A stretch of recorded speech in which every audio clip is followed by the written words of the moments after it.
Every 6 months, in case of moisture, and of course if your emergency chute has been used, it will have to undergo a very careful folding again. Your first step will be to achieve a basic folding of your chute. Hold it firmly by the top and by the line base. Pull both ends gently in opposite directions and flick over every single panel without forgetting a single one.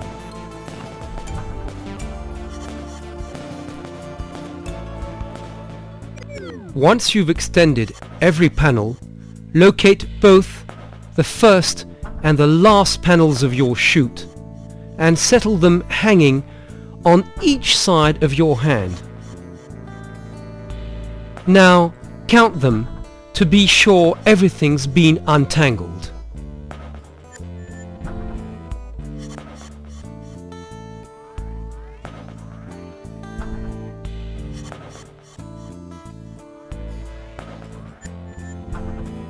Take hold of half of all panels and spread the chute on a table.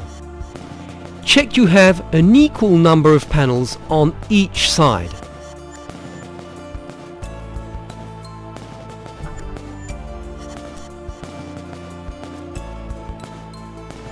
Move apart a few inches each side of the chute to divide the lines in 2 groups. Count them again carefully to make sure a line hasn't been lost on the wrong side.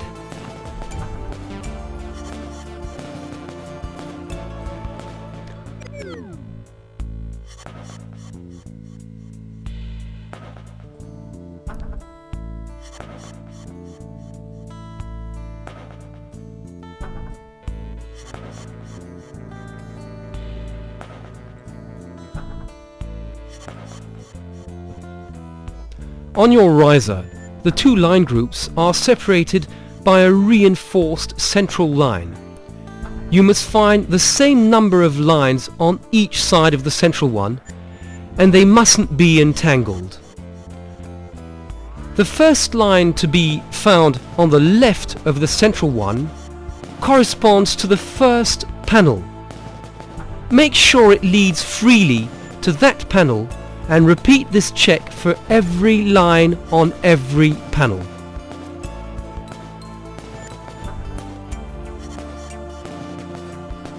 You must now tuck in the upper open part of the chute. To do this, the first person holds the lines firmly while the second one pulls the riser slowly to achieve equal tension on all lines. Wrap up all lines once around your fingers so you get a firm grip on them. Now tip over the right half of the chute on the left half and then reposition carefully one by one every panel on the right. While the first person is doing this, the second one tidies up the top of each panel, ensuring all braids overlap nicely.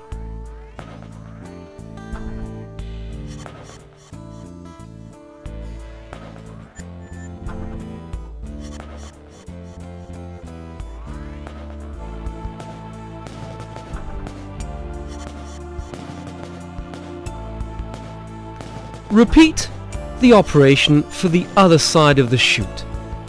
Note that all parts of the leading edge of the chute must be very carefully superposed. Piling up should be perfect.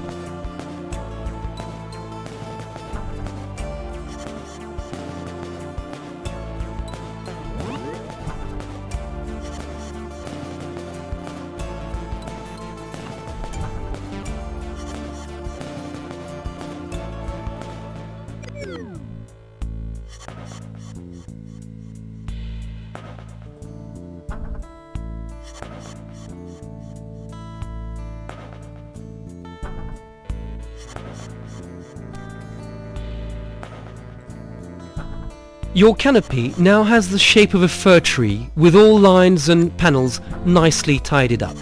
From now on, both persons must work harmoniously. Stretch the canopy along this axis and fold the right part on top of half of the left one. Then fold this same part over itself again, to the right. Take a firm grip with your right hand and slide the left half of the chute under the part that's just been folded.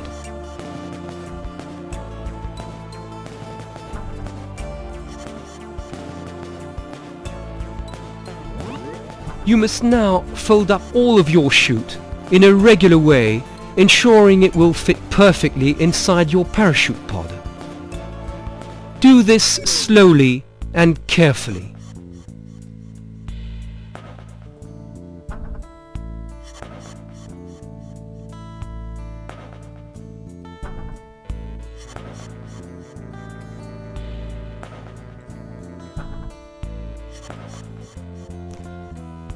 Cover the folded chute with your pod.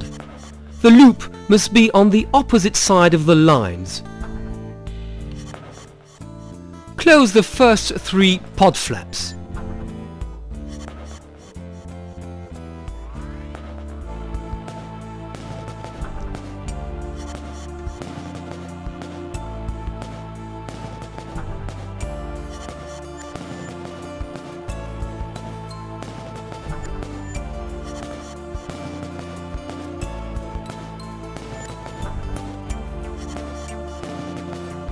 The leading edge must be the visible part of the chute.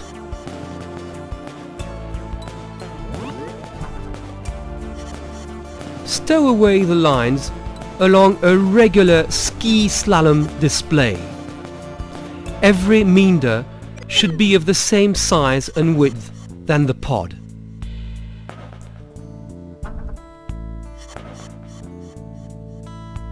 Slide a rubber band over each end.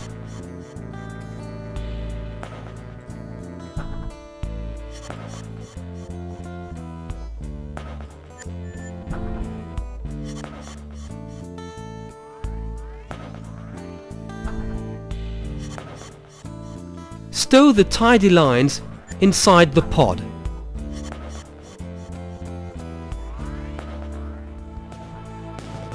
Fold back the last flap and close the pod thanks to a line loop.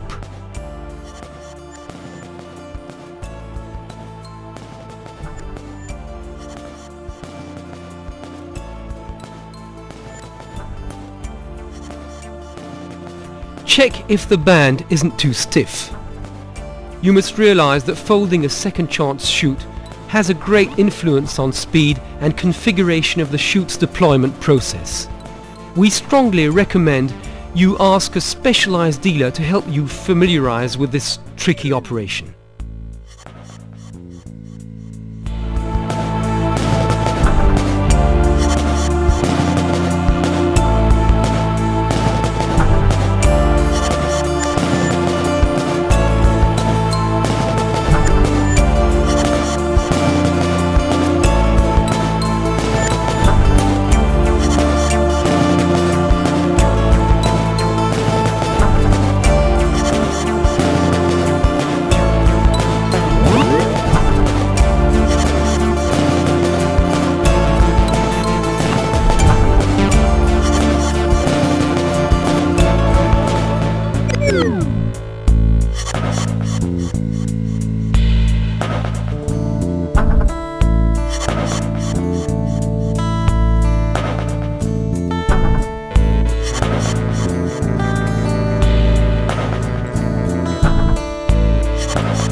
One uses a piece of cord to make closing of the pod easier.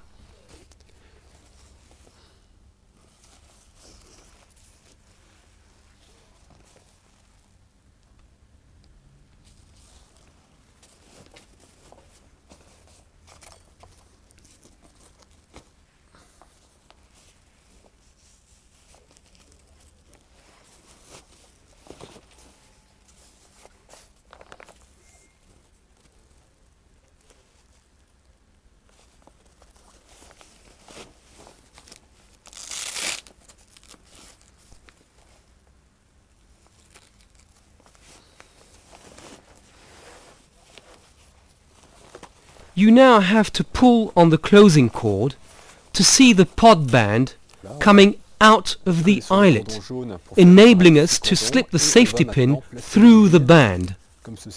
The pin must be pushed all the way and should face the sky with a small velcro well positioned.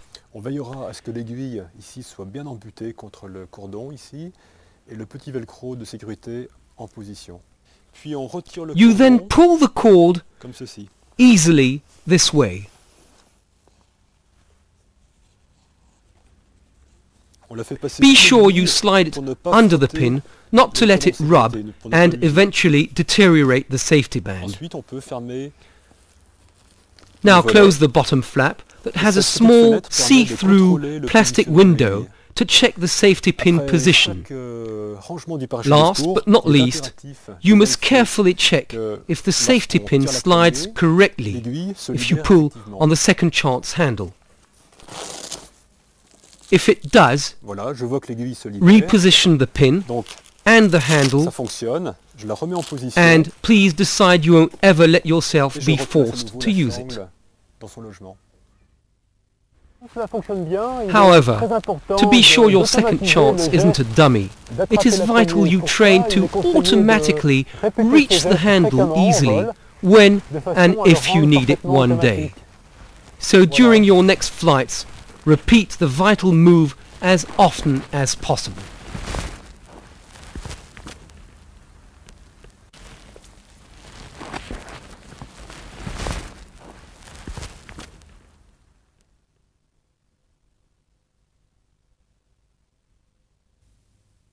Oui, les parachutes Super emergency chutes are of the pull-down apex type. Can you Alors voilà, explain on the part type's d'une coupole qui est une characteristic? forme normale, comme ceci. The basic chute design Et has puis, this on va dome shape. hâter le Our sommet du chutes parachute are designed vers to le bas, pull down qui donne une the coupole central qui a cette part forme of ici. the dome like Ça, c'est un this. pull-down apex. Cette That's forme de what you coupole call a permet pull-down ouverture apex. plus rapide. The chute opens much Et après ça, faster on a également and displays un a meilleur better chute sink rate. par rapport à la forme classique.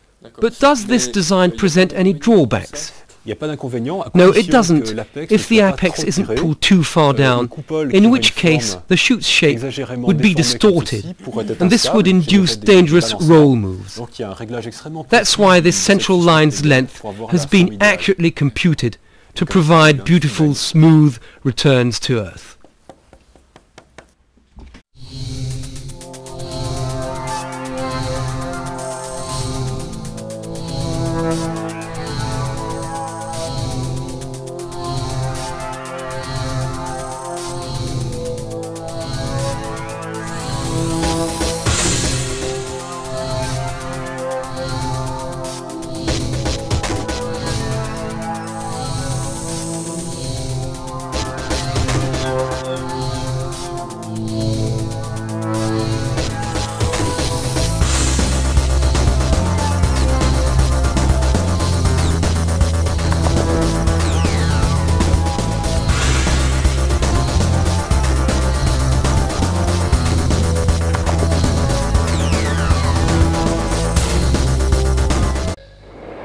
Ladies and gentlemen, let me try to show you what a long-distance paragliding flight is all about.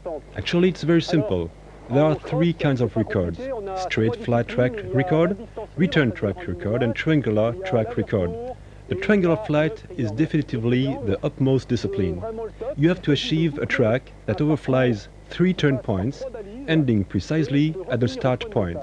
For me, the great day began very early on the morning of June the 5th.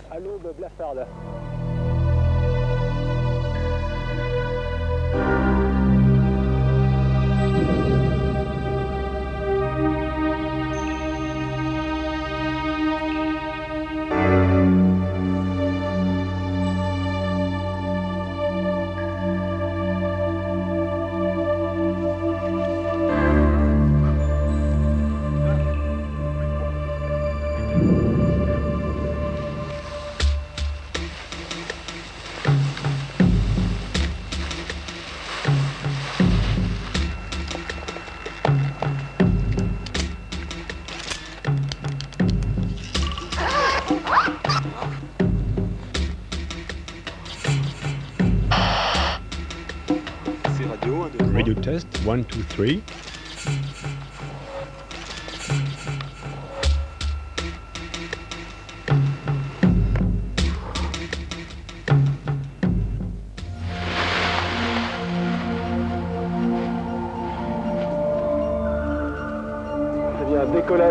That was a clean takeoff.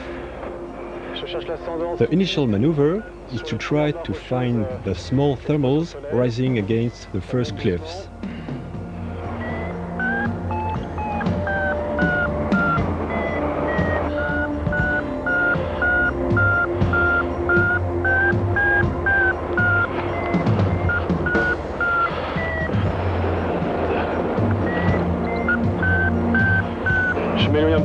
It's climbing too slow, so I've got to move away from the cliff a little bit.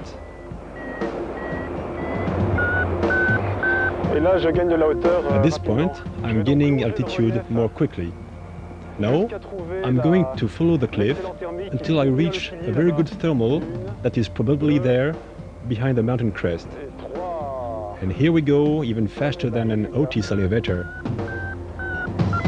Voilà, ça monte bien. It's climbing good.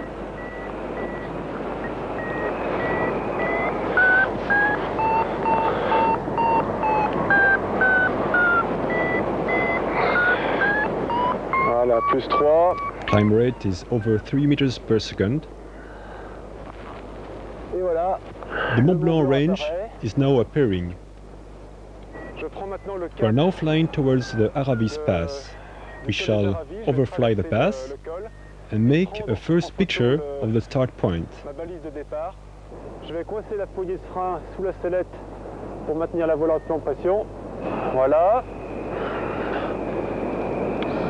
C'est tout bon.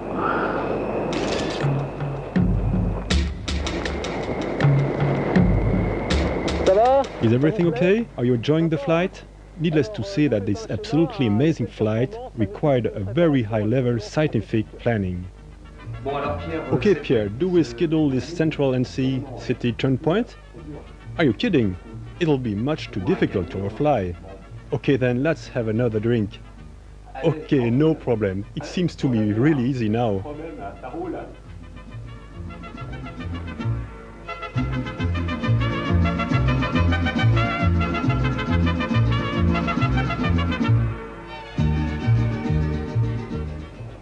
I am leaning backward in my harness to reduce the wind resistance.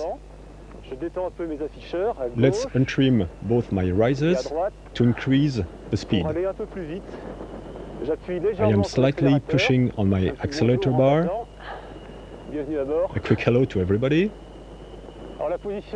Lying back in the harness allows me to relax and rest, but it is also the best way to reduce my drag. The airspeed therefore increases, and this allows me to reach more easily the next mountain.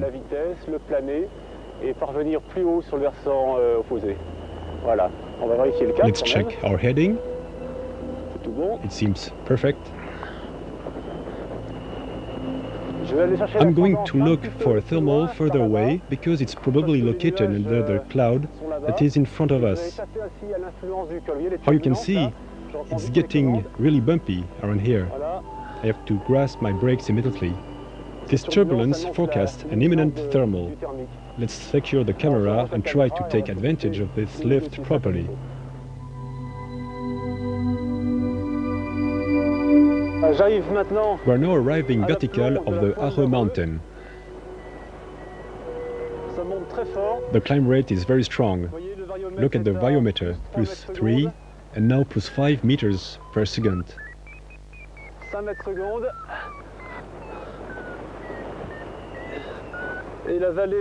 The Maglan Valley is appearing.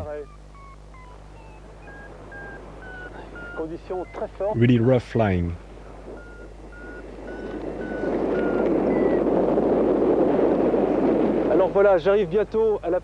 Okay, we are nearly vertical, the turn point.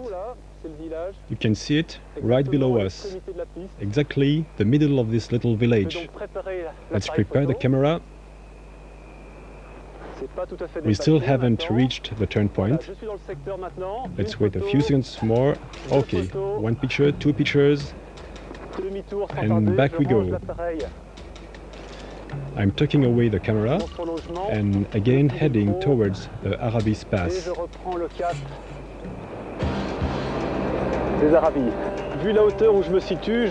Considering my altitude, I am allowed to make a beeline for this mountain called Quatre Têtes. Actually, I am high enough to reach these sunny slopes, over which I will probably catch a good thermal.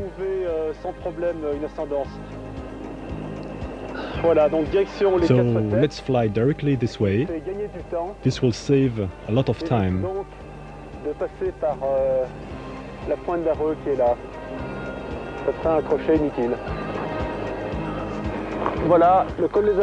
We are now again flying above the Aravis Pass and touching the cloud base.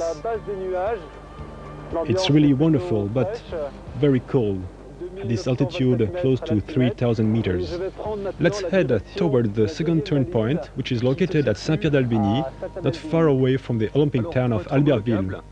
If one wants to officially ratify a record, it has to be planned in advance. You have to make a picture with all turn points, but remain modest when shooting them. He said modest, thanks. Small flock of sheep below us.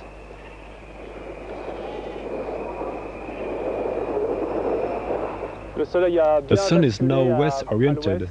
It's time to change slopes. So here I'm flying around the other side of the range. Hello friends, we are now flying in the direction of Montcharvin. The altitude is 2,800 meters. We've reached the west side of the range. Lots of sunshine is generating good thermals. Everything looks good, and we are now flying towards a beautiful cumulus cloud that will probably allow us to gain some altitude in a few minutes. Hard luck! The cumulus cloud is falling apart and developing a queer inverted delta-like shape. This shows the thermal cycle is dying and the cloud is breaking up. Let's go and say hello to the tourists. Bonjour.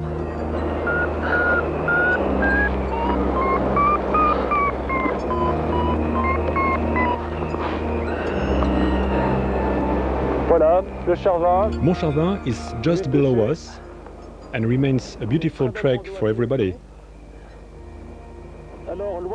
Far away, in the distance, we can see some cumulus clouds above the Bauge range, which is my next target. Below us is the town of Ugine, and Albertville can be seen in the distance. Behind us, the Aravis range.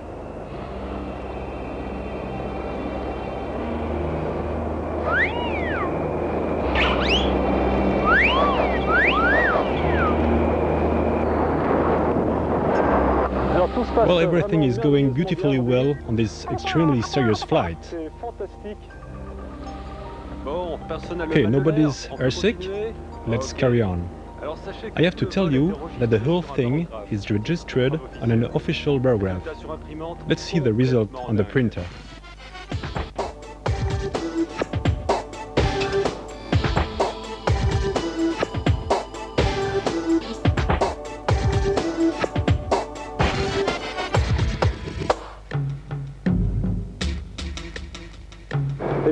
Well, I'm especially happy to show you the magnificent Bauge range.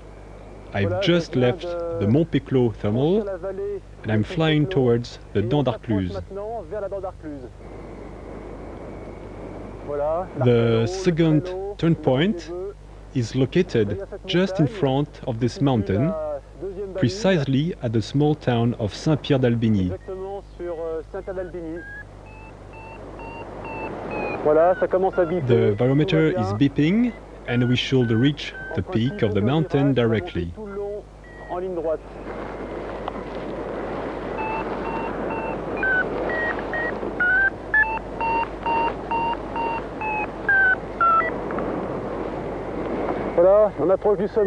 We're nearing the summit and we can see now the cross of the top. tous les coins.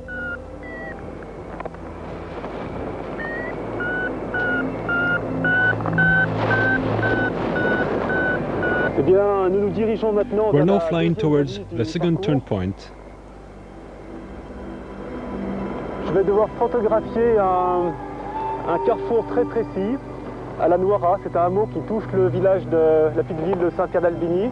Le vario affiche -1, The variometer -2, donc 7 says minutes we are de losing faire altitude 100 mètres, plus at the 100 rate of -1 to Et toute -2 cette meters altitude per perdue de l'année, second. je la perdrai également au retour. This means I'm losing about Autant vous dire que 100 ce sont meters of altitude des every limites minute.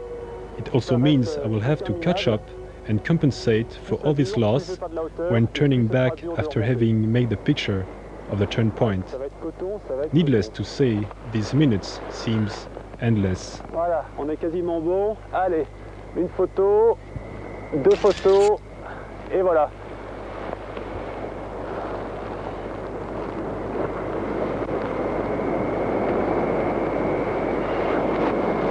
Demi-tour. Okay, U-turn. Ouh là là, on Oh va my arriver god, it's going to be hard, really hard. bas. Et en route vers de nouvelles Okay, aventures. let's fly with Il va falloir happiness être to motivé new pour adventures. remonter tout là-haut.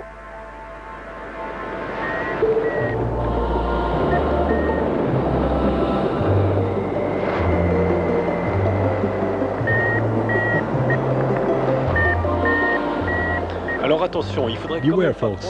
Flying isn't always as cool as it looks like. To keep cheerful, I sometimes have to fly on my back. Please take a good look at this unique demonstration.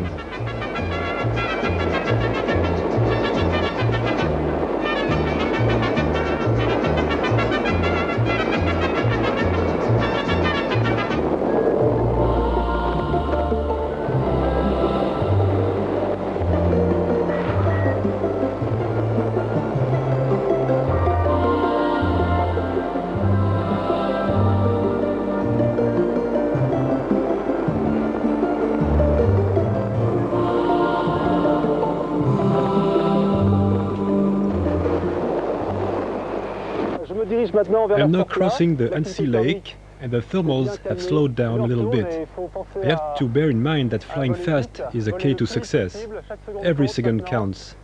Ça commence à I'm glisser, getting très closer bon. to the sunny slopes Je vais coller and un should peu be able ce to gain relief, some altitude entre les deux, again. ça devrait remonter. Conditions are very calm, but I'm gradually gaining altitude. Ça remonte tranquille, c'est gagné. It's C'est très working really sympa, je good. reconnais quelques copains sous leur voile You là-haut. can see some other gliders over there. I'll just say a quick hello to my friends when passing next to them.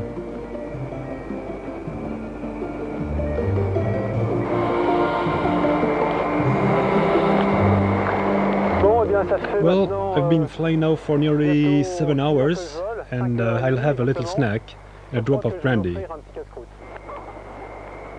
Un petit coup de gnôle. Sans sas. Et petit coup de gnôle.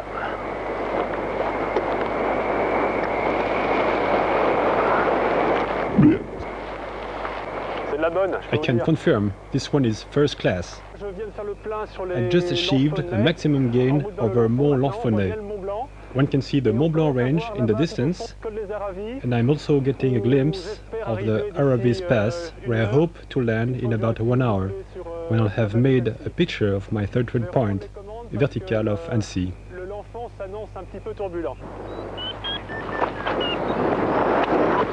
Well, you very startled audience, we have nearly reached our goal. Here comes the third turn point of this fabulous 132 kilometers triangular trip. Ambience is absolutely... Oh my god, it's really bumpy around here. Franchir la balise, on ne le sait pas encore, on s'approche. Okay, I am overdoing it. Let's cool down, relax. C'est pas bon, Please, cut this nervous sequence. Là, on va se calmer. Hein. Bon, ben voilà, troisième balise. Je suis dans le secteur effailli. Okay, bientôt. third turn points. Et We're right on va in the sortir official l'appareil heading. photo So let's pour take prendre the cette troisième camera. balise. Voilà, appareil sorti.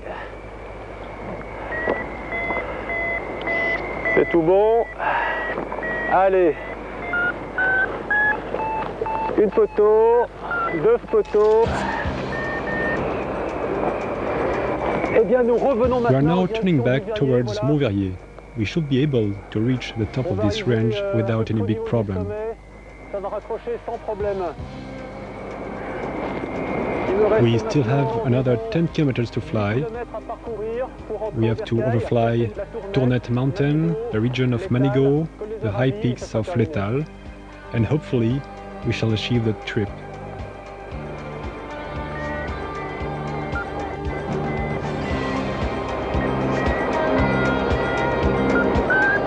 It's now the end of the day, but thanks God, small thermals are still released over these slopes that have been heated all day by the sun. These tiny lifts will help me to pass alongside the Étal peaks and will soon arrive at the Mer d'Acier peak. Then I'll just have to let myself glide slowly down to the Aravis pass so that the long loop will be looped. Oh, wonderful! Absolutely great. I'm just achieving one of my biggest dreams.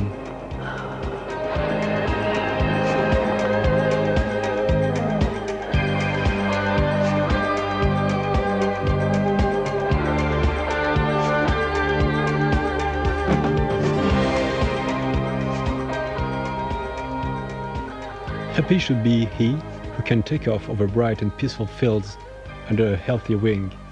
He whose thoughts rise freely in the skies like an early morning skylark.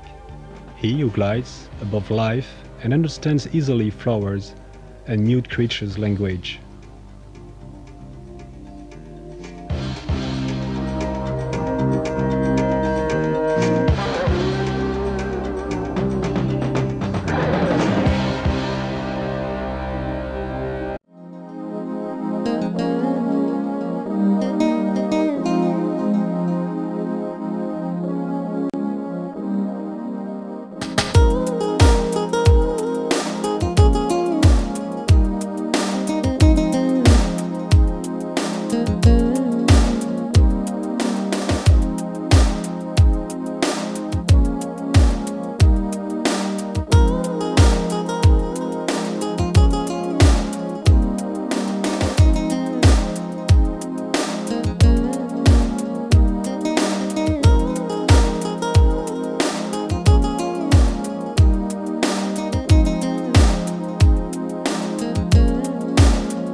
Donc, quand tu vas courir, Cuando vayas a correr, lo voy a agarrar tu bien. tires en haut comme ça. Y lo tienes para arriba. Et toujours avancer. Cuando vayas corriendo, Et au bout d'un moment, tu vas sentir que, à ce moment, tu ouvres les deux mains. toda esa cosa está ahí encima.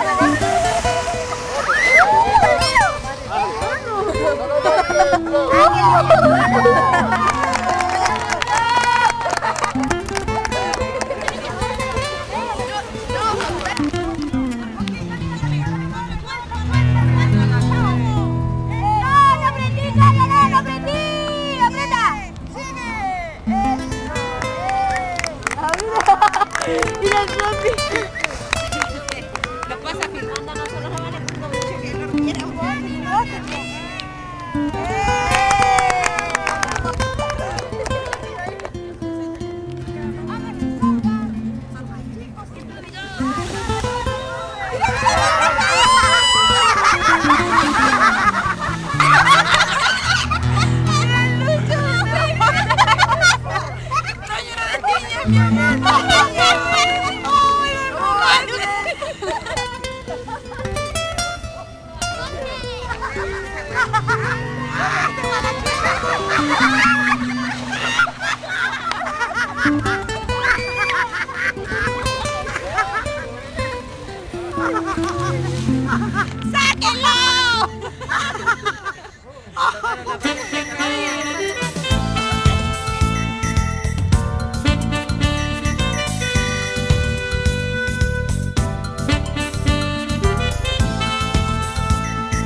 À partir de quel niveau de vol tu mettras un secours à un pilote, que ce soit un élève ou que ce soit pas un élève, à partir de quel moment tu conseillerais à un pilote de se coller un secours dans la sellette?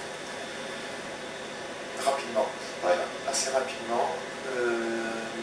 Moi je pense que, bon, dans le cadre école, on a déjà parlé du cadre école, parce que c'est un cadre qui est, je dirais, qui revient régulièrement, donc on a l'habitude de se poser cette question, puis on fait quelque chose donc, de systématique, pour ne pas passer à travers des situations qui pourraient amener à des accidents.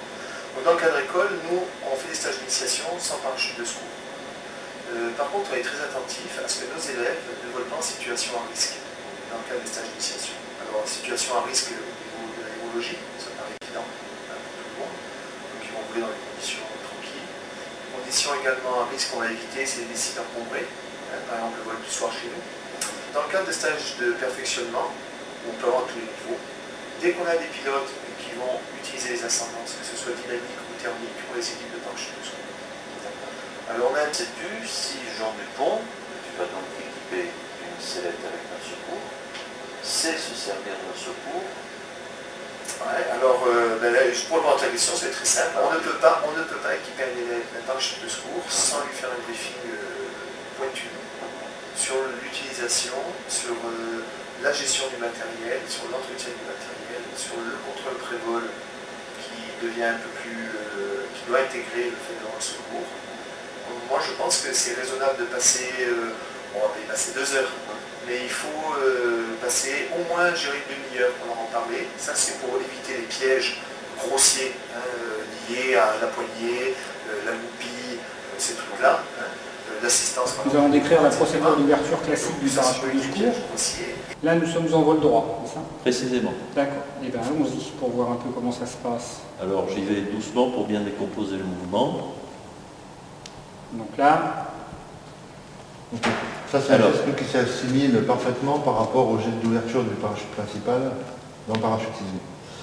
Ce qu'on fait on met toujours 2 chances de son côté. Première chose, c'est le geste réflexe, comme Marion vient de faire, mais on essaie chaque fois aussi d'accompagner ce geste par un repère tactile. Il y a un repère tactile, quel qu'il soit, qui va nous amener vers cet endroit. Et si par exemple je me trompe d'emplacement, je sais que l'emplacement que j'ai par un geste réflexe va m'amener, en me déplaçant dans un sens, vers la poignée. C'est-à-dire le contact sur mon corps me permet de localiser l'emplacement. Le corps ou un coin du sac, ou peu importe. Et donc ces 2 repères donnent une chance supplémentaire à la personne de tourner très rapidement sur la fameuse poignée. La localisation de votre poignée de secours sera donc un élément important pour votre sécurité. Tout changement de harnais ou de votre position de vol nécessitera une modification du geste réflexe. Utilisez un repère facile à identifier, le bord du harnais ou un contact corporel. N'oubliez pas que c'est dans la plupart des cas un contact tactile qui vous permettra de localiser la poignée. Lors d'une autorotation, il est possible de se retrouver dans la position debout, pendu par les cuissardes. Dans ce cas, la poignée du secours sera nettement en arrière et vers le haut. Une fois l'emplacement de la poignée mémorisé, le geste de sortie du pod dépendra de sa position sur la sellette.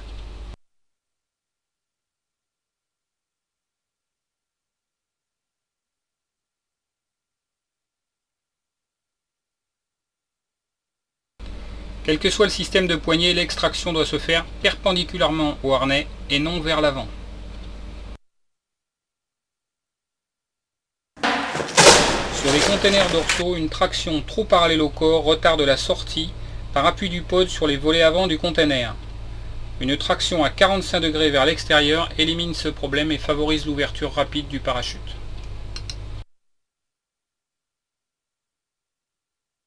La traction sur la poignée sort là où les goupilles, puis extrait le pod du container. L'erreur classique consiste à placer le pod dans une mauvaise position, ce qui a pour effet d'inverser le processus d'ouverture.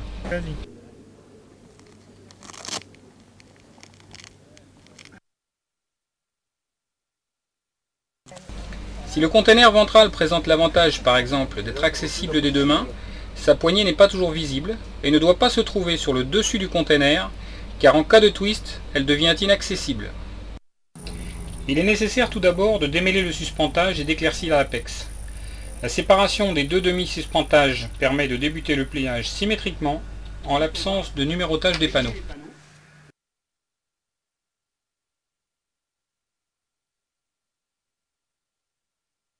Chaque panneau est démêlé et mis à plat individuellement, ceci afin d'éviter d'en laisser un à l'intérieur du sapin.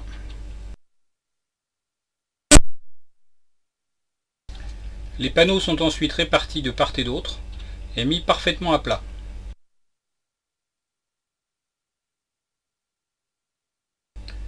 On vérifie le nombre de panneaux présents de chaque côté ainsi que l'alignement du bord d'attaque.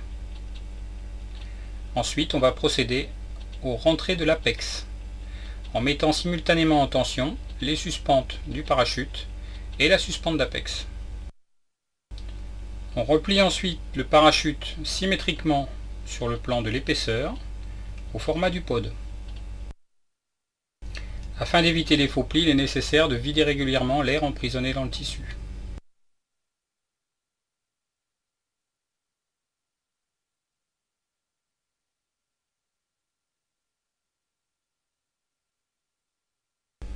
Lors du pliage, nous avons tourné la voilure sur elle-même. N'oublions donc pas de détwister le suspentage avant de poursuivre le pliage. Donc le pod se présente sous cette forme, avec deux ancrages pour placer la poignée d'extraction. On va placer un élastique de manière à fermer le pod. Et on va plier la voilure au format du pod.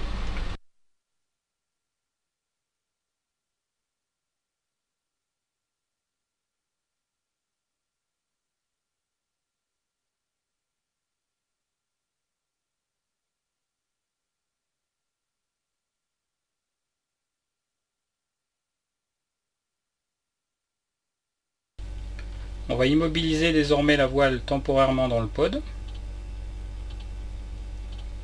à l'aide de n'importe quel accessoire.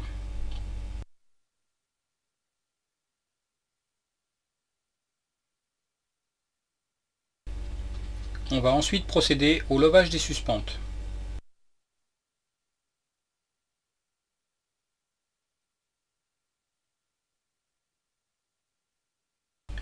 Le levage peut être fait en 8 selon la technique free pack.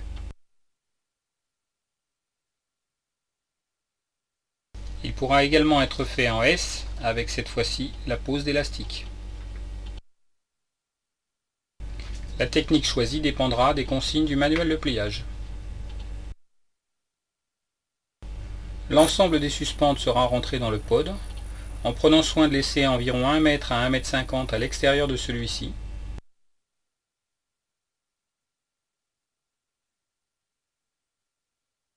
Le pod sera fermé en glissant une boucle d'environ 5 à 10 cm de suspente à l'intérieur de l'élastique.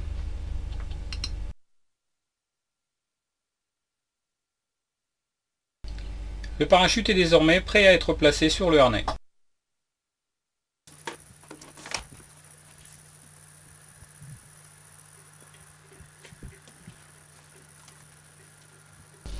Chaque élévateur est relié au harnais par l'intermédiaire d'un maillon rapide inox largement dimensionné. Fermez le rabat.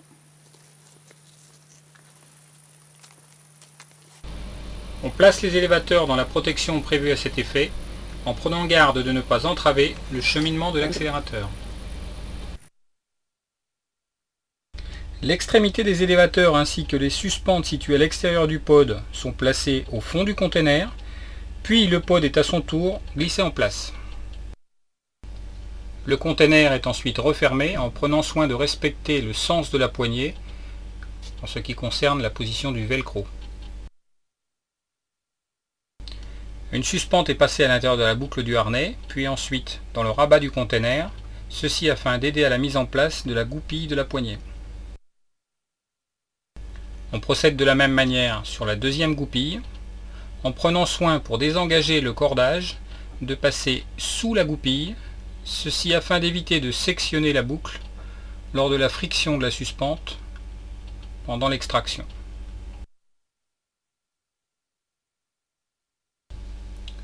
Ensuite, on glisse les goupilles dans leur protection prévue à cet effet. Il est conseillé de conserver un morceau de suspente à l'intérieur du harnais afin de refermer le conteneur en cas d'ouverture accidentelle. On procède ensuite à la remise en forme de la poignée si nécessaire, ceci afin de s'assurer qu'il sera possible de la prendre en main.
test, la vitesse de vol est stabilisée à 8 mètres secondes.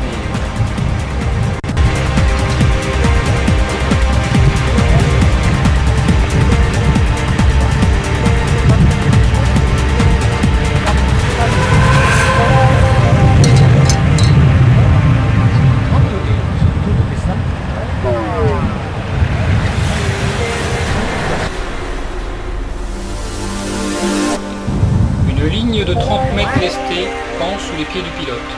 Le chronométrage débute lorsque le lest touche l'eau, puis est stoppé à l'impact du pilote.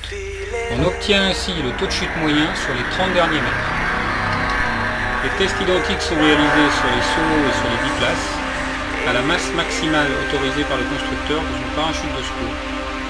Le taux de chute ne devra jamais excéder 5,50 m par seconde, avec un amortissement correct comme on l'a vu précédemment.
Une fois le parachute de secours ouvert, il faut neutraliser le parapente par une action symétrique sur les baies par exemple, puis se préparer à l'atterrissage.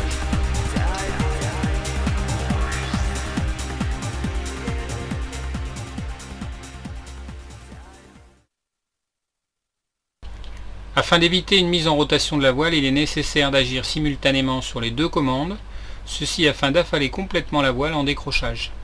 Les mouvements parasites seront ainsi évités.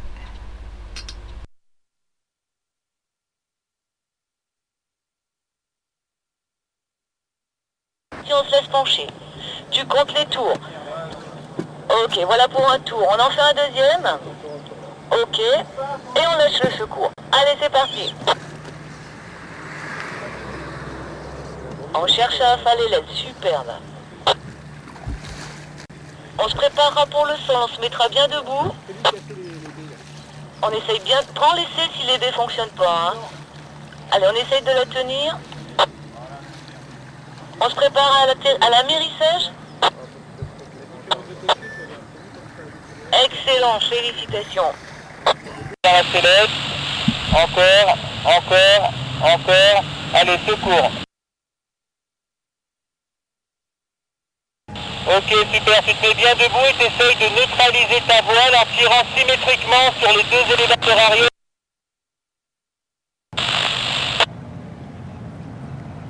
Allez, tu continues, tu ramènes tout vers toi, c'est parfait, ça, tu te mets bien debout.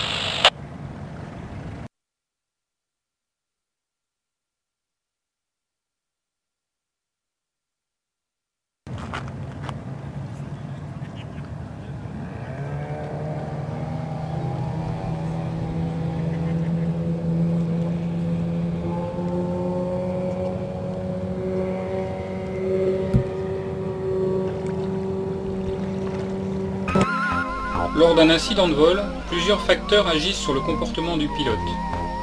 Le déséquilibre dans la sellette dû à la fermeture, la perte des repères dans l'espace, l'augmentation du facteur de charge, enfin la difficulté à localiser la poignée.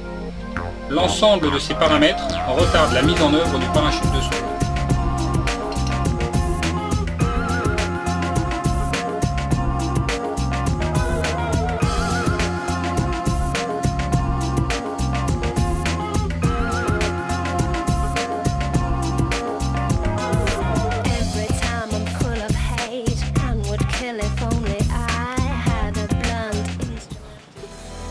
Maintiens-les. Et tu peux tirer ton secours. Voilà.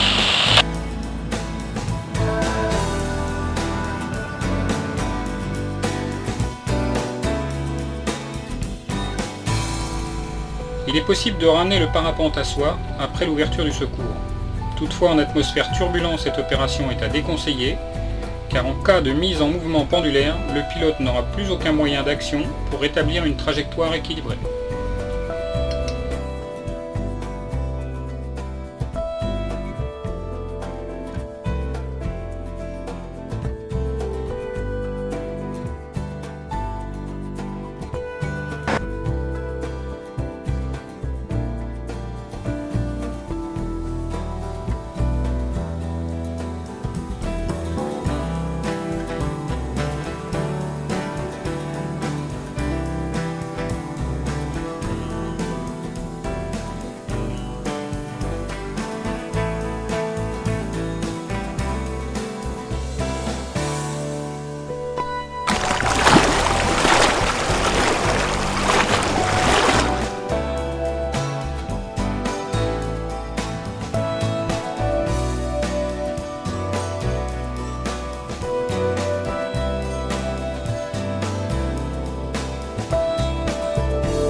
Le pilote tente d'écarter les élévateurs pour diminuer les twists.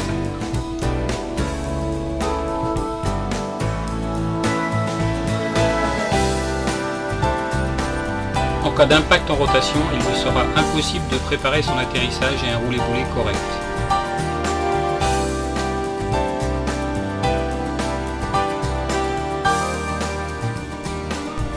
La présence de ces twists est due à un mauvais pliage.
Afin d'éviter cet incident, il est nécessaire d'ajuster la hauteur de votre parachute de façon à ce que le bord d'attaque du secours soit situé plus bas que celui du parapente.